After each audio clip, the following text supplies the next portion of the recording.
शालेय शिक्षण अभ्यास आणि कृती समन्वय समितीचे अध्यक्ष दीपक पवार यांनी आज पत्रकार परिषद घेत राज्य सरकारने त्रिभाषा धोरणाबाबत नव्याने तयार केलेल्या समितीवर आक्षेप घेतलाय।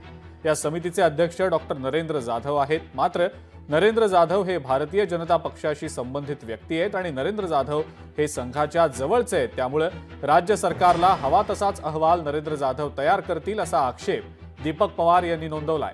तसंच डॉक्टर जाधव हे अर्थतज्ञ आहेत, ते बाल शिक्षण तज्ञ नाहीत। त्यामुळे या समितीवर त्यांना अध्यक्ष कसं काय करण्यात आलंय असा सवालही दीपक पवार यांनी आता उपस्थित केलाय।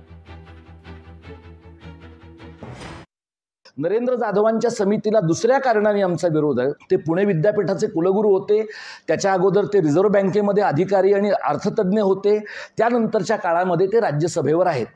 राष्ट्रपती नियुक्त यादीमधनं ते राज्यसभेवर आहेत। राष्ट्रपती नियुक्त याद्यांमधनं कोणाची निवड होते हे माध्यमातल्या मित्रांना आम्ही सांगण्याची गरज नाही।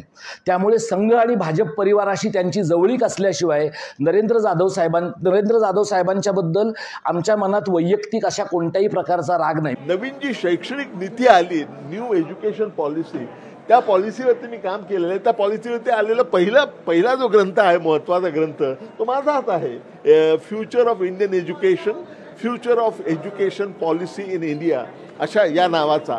त्यामुळे मला शिक्षण क्षेत्राचा अनुभव नाही असं म्हणणं हे संपूर्णपणे अज्ञानमूलक आहे असं मला सांगावं वाटतं।